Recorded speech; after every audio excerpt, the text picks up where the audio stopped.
Nowadays, I think when I think about, what does social selling mean? There's just another vehicle for doing that. But it hasn't changed in the sense that you have to be able to relate to whoever it is you're selling with. It can't be all about you, and nor has it been in the past. It was not about the salesperson. It was about whoever the salesperson is working with and adding value in that relationship.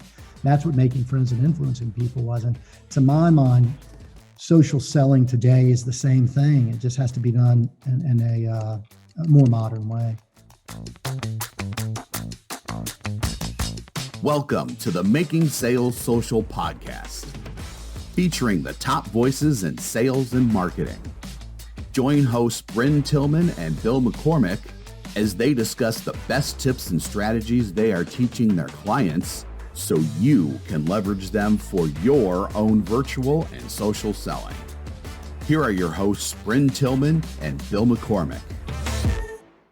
Welcome to Making Sales Social. I'm Bill McCormick. I'm Bryn Tillman. So Bryn, tell us who's joining us today. I'm so excited. We have Bobby Martin, who's the co-founder of Vertical IQ. Let me just say really quickly before we have him speak, his company is a game changer in the industry. I met Bobby through Jack Hubbard, who is a bank sales trainer, and it was a huge fan of Vertical IQ. And then as we started training more and more banks that are using Vertical IQ, I started actually training how do we use Vertical IQ in social selling.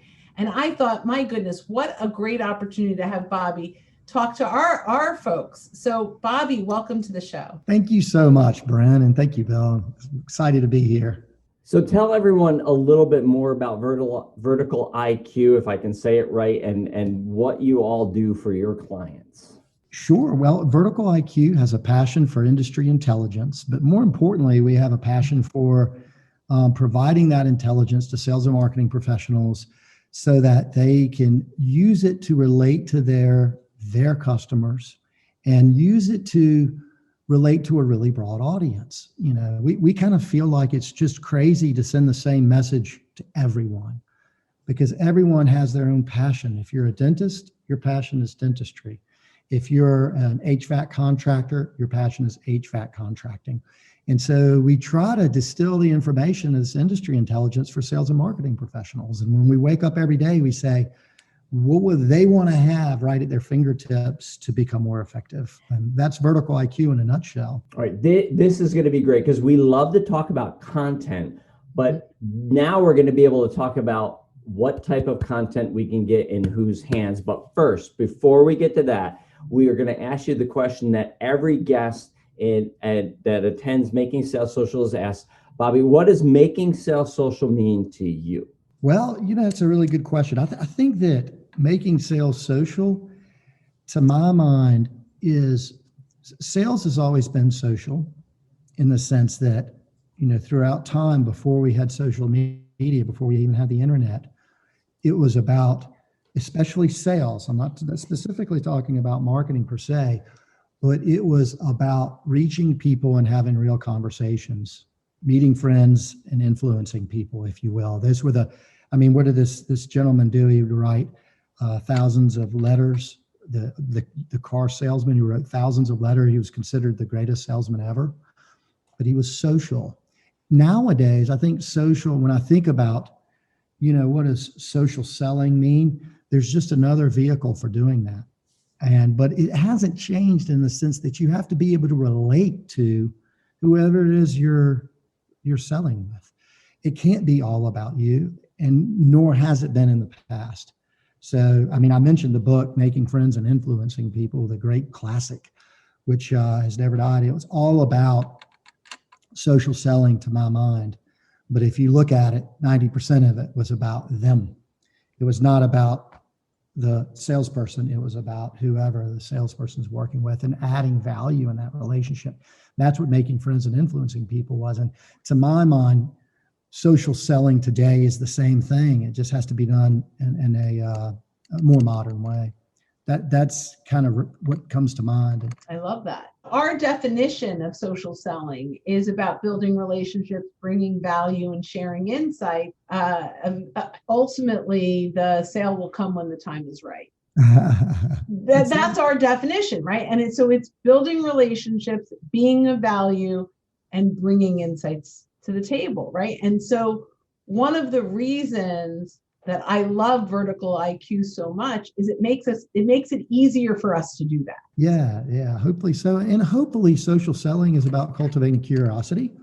Human beings are inherently curious people, and we really want to be enticed to learn. And the only way to do that, obviously, is to relate to people and understand where they're coming from and educate them and let them buy when they want to buy. And that's exactly, there's nothing worse than a pushy salesperson. Indeed. I agree. Music to our ears. So let's talk about the research end of things. Because at the heart of it, I'm a salesman, right? So I'm the chief sales officer for Social Sales Link. I still have to get new clients. And when I hear the term research, I think, I got to click through and look at websites, and I got to look at SWOT reports and analysis, and I got to do this stuff. How can you help me? How can you make it easy? First of all, why is research important? Sure. Well, it's interesting, the word research, it does sound like work. And actually, we're the ones who do all the work here at Vertical IQ. We do the research per se. What we're supposed to do, and what sales professionals are supposed to do as well, is they're supposed to have industry intelligence at their fingertips so that they know how to leverage it. They don't have to spend all their time doing research. Instead, they have it where they need it to be. And that's the Vertical IQ mantra, if you will. However, let's say you don't have Vertical IQ. Let's just say you're out there and you're like, yeah, how do I relate? How do I understand the customer I'm relating to? Okay, well, there's a number of ways to do that. And one is certainly to open the Wall Street Journal every day. See, I'm a big Wall Street Journal fan. They have phenomenal reporting, and they cover so many different industries. If you go to the Wall Street Journal and you just thumb through it for 5 minutes, I'm sure if you're a generalist and you have clients in many, many different industries, that you'll immediately find a really good article that relates to them, that could lead to a really cool conversation. And so it is all about personalizing the information and being really savvy at finding it, and not just Googling, child care centers. You'll just drive yourself crazy. So you really want to have your publications that are your go-to publications. Let's say I'm going to give you real examples. So I'm going to talk about one of the banks that uses Vertical IQ and how we used it. And then maybe you can share kind of, if you don't have Vertical IQ, or some options. So they were bankers that sold to manufacturers that sold to agriculture. They were finding content just on manufacturing. And while that was fine because they were manufacturers, what they found was when they identified who they were selling to and then started to curate content around their customer's customer, is when conversations started to happen. Because that manufacturer knew a lot about manufacturing. What they didn't know was a lot about their client. And so, that was sort of this huge aha moment, not just for this banker and this bank, but even for us as a company, for us to step back and say, it's the customer's customer that no one is talking about. So what are some of the ways that you would go about, obviously asking them who they serve, but in the research world, what are some thoughts that you have of like identifying what your customer cares about? Because it's definitely not, they're not actively looking for our solutions. Yeah. So we have to create this need awareness, right? We have to help them to start thinking about what they should be thinking about. Yeah. And that's that cultivating that curiosity that you're talking about. Mm-hmm. And I think I think you stated it really well, that we have to be talking about the things they care about. Mm-hmm. We need to be talking about their problems and the solutions to those problems. So I remember when I was a salesperson in the 90s, as a banker, actually. And my job was to call on businesses all across southeastern North Carolina. And I'll never forget it, going on a particular call with a man named Jim McCall. It was Hugh McCall, who's the CEO's brother, who essentially built the Bank of America. But he was calling on a chemical manufacturer. And I'll never forget, he asked the CEO, he said, tell me, in that thick Southern accent, I'll never forget, he goes, hey, Frank, the guy's name is Frank, specialty chemical company. He goes, can you give me the top 10 companies you're not doing business with that you want to do business with? And he said, well, yes. And he wrote down all these company names of all the companies that he wanted to do business with. And then Jim McCall went back and tried to figure out how to help this person get in the door, this Frank Chemical CEO, in the door with all these companies.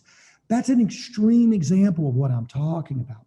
But what he was trying to do in a short amount of time is solve his problems, help him with his problems. Now, one of the things you just pointed out, what are customers, many businesses' biggest problem? Getting more customers, being more savvy at that. So when you just brought up a really good point. If you have a manufacturer that sells to agricultural companies, and you're providing them insight about their customers to make their customers more successful and to relate to their customers, that's going to pique their curiosity. It's going to pique their interest. They're way more likely to engage with you, especially if on there you're asking them questions. It's about something they care about. Perhaps you're offering them additional information. If you like what you're reading here, for example, on LinkedIn, then maybe you'll like to check out our white paper on agriculture, or maybe you'll like to check out some other company's white paper on that. That's how you can be incredibly engaging on social, to my mind. So I think you hit the nail on the head there, Brad. I think that's a really brilliant idea. And what it is, again, just to reiterate, you came up with the important thought that you have to be talking about the things they care about. And then you pointed out as an example of that, what they care about is getting more customers. How can you help them with that? Very powerful. Easily duplicatable and very personal to them. Mm-hmm. But you said something that will probably kind of shift a trajectory for us, because Bill and I just went, right? So you now have this list of 10 companies. Yeah. Now, what Frank, who was your guy? Well, the calling officer was Jim McCall, and Frank Hamilton was our customer. Jim now would have to go back and look through his whole Rolodex and try to figure out who knows. We can hop on LinkedIn, type in that company name, and identify who do we know inside of these companies. In under 10 minutes, we could have 3 or 4 introductions into that client. Yeah, and that story is totally ad lib, but I can tell you that Jim McCall, the first thing he did is, this was back in the 90s when we barely had flip phones with those little antennas. He was calling his secretary, and they literally had secretaries at this time, and asking her to find out those customers, whether they were customers of our bank or not. And it took hours of, all this stuff. But now with LinkedIn, you can look that up in 5 seconds.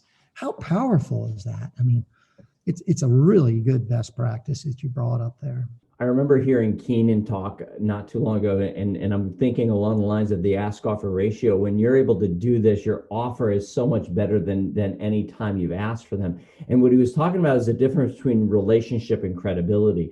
If you have a relationship with a customer, maybe they'll go out to lunch with you, maybe they'll go golfing with you. But if you have credibility with a customer, you're the one they call at 2:00 in the morning when that problem comes up, and because they know that you can solve it. And what you're talking about here, Bobby, is developing that relationship to the point where you have that credibility. And so when we're going in on sales calls, we're not thinking about, okay, how can I get them to buy, right?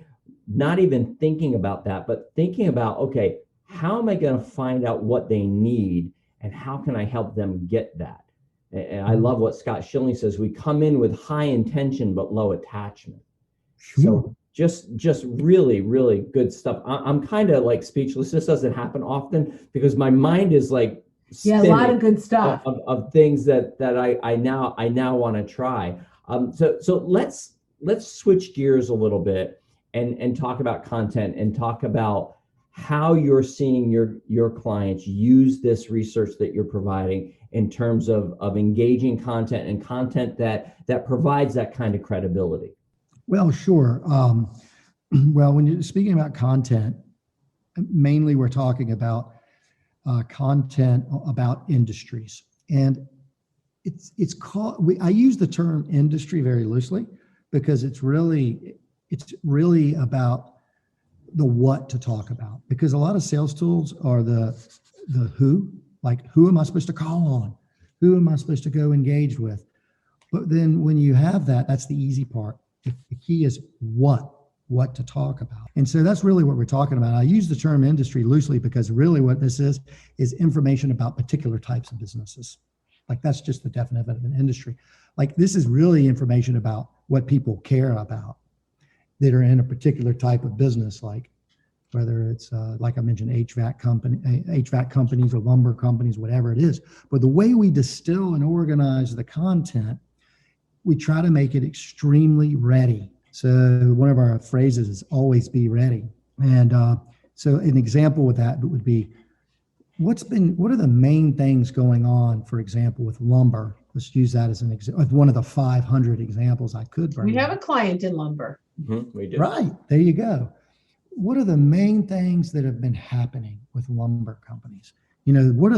For example, the pulp prices have fallen so much. And so one of the things we like to do is bring this content out in bite-sized chunks to make it really useful. And then send it in the form of an email, and then take that content in a matter of seconds and use it on something like LinkedIn or some other medium. But then more importantly than that, take that chunk of information of, say, pulp prices falling dramatically over the last couple of months, and then putting the salesperson taking another minute or two to put their own spin on it. Okay. So what they're doing is they're taking that information, taking that knowledge, and then adding value to it so that they can then very quickly and immediately relate to whoever they're talking to in the lumber business directly on LinkedIn, for example. And of course, that's just one example. Mm-hmm. There are dozens of examples of being able to do that. I'll give you one more example, then I'll stop and let y'all speak as well. Is curating articles, media articles. They're always really important articles coming out about a particular industry. And so why not have those have those articles right at your fingertips to leverage in a conversation? And just a very basic way to phrase it. Hey, I was reading this morning this article, which is true because you want to read it before you send it in a matter of a minute or two. And I thought about you because it reminded me of our last conversation, or it reminded me of the fact that your business, And that reminded me of the fact that I'd love to have a conversation with you about it sometime because I have another customer who has solved this problem. Something like that really is engaging. And so what Vertical IQ does is pull and curate those articles by hand as an example. But those are just two examples. I could go on and on. So I love that. So, I mean, you are speaking our heart language. I mean, really, it's awesome. One of the things that we ran a little study, which was really fun and very enlightening. And some of this is, you can easily go into your existing connections and take inventory and say, how many people am I connected to in lumber now that I have this great article and I read it? So how many people can I get this in front of? So traditionally, we would say we have 18 people. We're going to semi-customize this message, but send it to 18 people. Very similar, came across this article, thought of you. Here are some of the takeaways. Hope you enjoy it. We send the link and it goes. And that's how we've always done it. Well, someone in our industry kind of pushed back on us about a little less than a year ago, Andy Foote, and said, that's spam. I went, I don't think so. We're sending value. So we did a study, and this is what we did, and it blew us away. So we did this with 100 people. We sent the content, and 19 of them clicked through. Not bad. Then we sent a message that said, Bobby, just came across some incredible information on how banks are now entering the social selling world. I know that this is a big vertical for you and thought you'd really enjoy this. Some of the takeaways I had were A, B, and C. Let me know if you're interested. I'd be happy to send you a link. Don't send the link. Our numbers are incredible. 69% of the people said, sure, happy to have the link, and 58 clicked through, other than 19. So I wanted to get your take on why you think that is. Like, that is how we're doing it now. Yeah. But what, we don't know. I have my suspicions on why, but as someone who is brilliant in this world, why do you think that asking permission to give the link was so much more powerful? Yeah, I mean, what an incredible study. And I'm not surprised. I think part of it is, and thinking through it very quickly, but I would say a big part of it is it's cultivating that curiosity that we were talking about. That's part of it. They're like, I'm curious. Also, you're offering to them something for free that's probably valuable to them. That doesn't take them a lot of time or money. And so therefore, they're very willing and able to want to check it out. Because people really do want to learn. That's what they want to do, is learn. Yeah, we do. I mean, I'm here at Vertical IQ. I buy a lot of stuff. Like, I'm a buyer. I feel like I spend more time buying than I do selling. And so I want to learn what the best solution is. I want to find the right tools that solve the problems I want to solve. And so I'm always reading and educating myself about these particular things. And I think that's probably why you got the 69% response rate on that great offer. Yeah. That's my opinion. We're blown away. I think there's a small, I agree with you. I think there's one other small piece of FOMO, fear of missing out. If you have the link, I can come back anytime. But right now, I don't have that link. So I don't have the option. Totally. I passionately agree. I thought there was a little, but that's part of the curiosity. We've piqued more curiosity than if we shared it. So the big thing too is, excuse me for interrupting, but I just want to make sure I point this out, is that keep in mind, if you're a sales professional, and that's who's probably listening to the show right now, you have to get out there and hustle. And that's why salespeople make a lot of money, because it's very difficult. And you cannot just sit on the sidelines and hope people come to you. You have to go to them. So if you have to go to them, why send them something that's not of value to them? Why send them only information about yourself? For example, I get emails all day long from private equity companies who want to invest in Vertical IQ, not because we're special, just because that's what they do. It's always the same thing. They go straight to private equity. They're like, oh, I don't know if your company's, I'd love to have a call. That's what they want to do. Pitch. We help companies just like yours. And I'm like, why are they not emailing me something of value? Why is it always general? And I can tell that it's not real, because they say, we've been studying your company, Vertical IQ, for something, but there's nothing about us other than our name. And so I see right through it, right? I see right through it. So do I. And what you're suggesting brilliantly is that you take your time, you take a little more time, instead of sending out thousands of random emails hoping somebody responds. Instead, you send out much less that are really thoughtful and helpful and specific to them. I love it. I feel like you're in our brains right now, because we say all the time, slow down your outreach to speed up your outcome.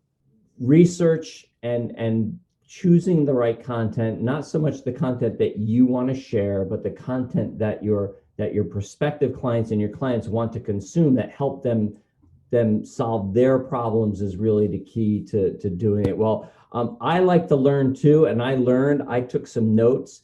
This is such a great episode. We could go on and on, but unfortunately we are running out of time. So Bobby, thank you so much. Really quick, just tell the folks out there about Unsolved Mysteries of Losing a Sale. What's that about? Oh yeah. So Vertical IQ, we also have this inherent curiosity, and we have a free white paper that the team has worked incredibly hard on. They did a fabulous job on it. And if you go to our website, verticaliq.com/mystery, then you will see all about this, but hopefully you'll find it very valuable to you. It's wonderful. Because a lot of these things we're talking about, I think they did a much better job than I have done conveying how to go about that. And so if you'd like to check it out, please do verticaliq.com/mystery. But thank you for having me. Oh my gosh. And if there's, first of all, it is a great resource. You were amazing. So if that's better than this, this was absolutely, I think, I knew you were awesome, but I'm so excited. I'm speechless now. We couldn't be more thrilled. Not good when both hosts are speechless, but we'll put a link to that resource in the resources for this show. So if you click on the resource tab, you can see that. Bobby, thank you so much for joining us, and to all of you, thanks for watching us here at Making Sales Social. Bye everyone. Bye. Thank you.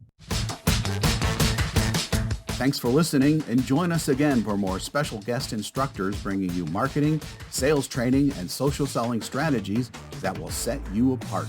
Don't forget to subscribe to get the latest episodes from the Making Sales Social podcast. Leave a review down below. Tell us what you think, what you learned, and what you want to hear from us next. You can also listen to us on Apple Podcasts, Spotify, Stitcher, and Google Play. Visit our website, socialsaleslink.com, for more information.